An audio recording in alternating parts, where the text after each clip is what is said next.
All right, real quick, I just want to talk about Creepshow Episode 5, Season 2, because I just sat down and watched the last 2 episodes. I don't know if there's more episodes or not. I didn't look into it, but 5 episodes.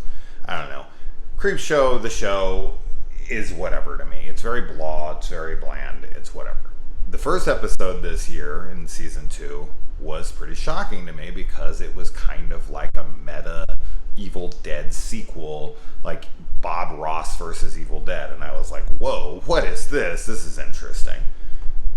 And this time they took another property, and this is an entire episode that's based on one single story, and it's a character played by Justin Long, and he's created a VR in movie experience where you can go into any one of your favorite films and feel like you're there.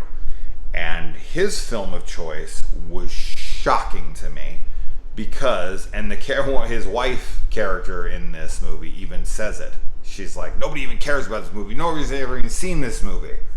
And I was sitting there like, oh, I have. Oh, I love this movie. In fact, this film features my favorite poster for any horror movie ever. I've talked about this on the channel a bunch, and I have it hung on my wall. I was going to bring it out here, but I don't want to take it down. But I love that poster. And that film is Horror Express with Christopher Lee, Peter Cushing, and Terry Savalas. And when it came on the screen, I saw the train and I was like, this looks like Horror Express. I was putting movies up on the shelf. I was reorganizing them while I was watching them, so I didn't really look over it for a second here and there. And when I looked over, I was like, why is Horror Express on the television? Justin Long's character goes and lives inside Horror Express, and he's interacting with the characters. Christopher Lee is there, and freaking, the Countess is there, and he's having like this romantic relationship with it, and it's all about his wife and him are having these issues, and she thinks that he's some gold digger, or father warned him against him, and he's like going in this virtual reality world to have like an affair with some woman that he's been in love with because he saw this movie when he was a kid. Now, do I like the episode? It's fine. It's fine. Yeah, like everything in Creepshow, it's fine. It's whatever. But I love the ambition of it, right? I don't like that they're just grabbing nostalgia, right?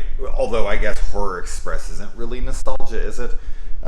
It's not a film that most people even know exists. I love it. I think it's fantastic. I definitely think it's one of the better monster movies. But it's not a well-known film for sure.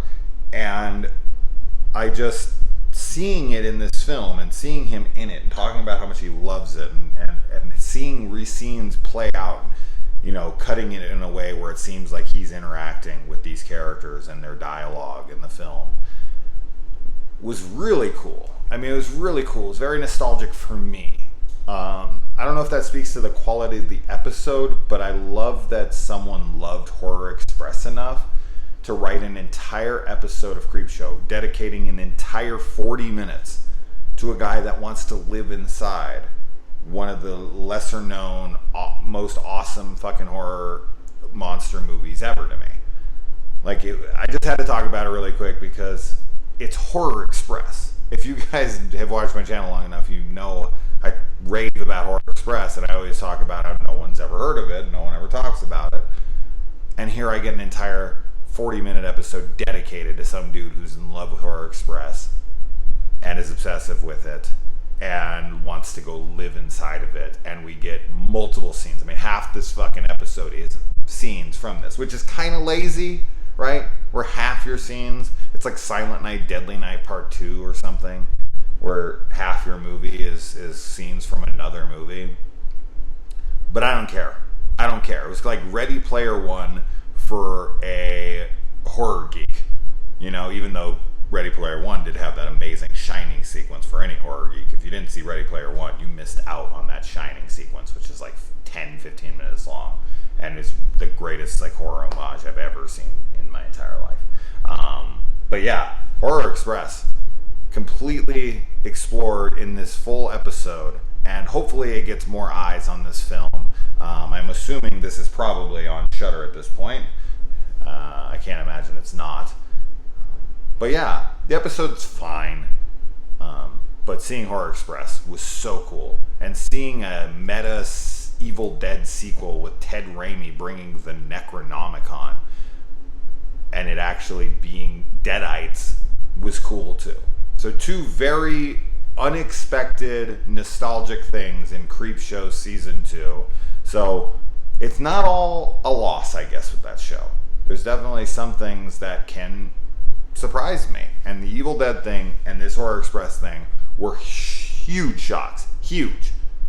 Horror Express, an entire episode. Wild. Let me know if you saw it. Adios.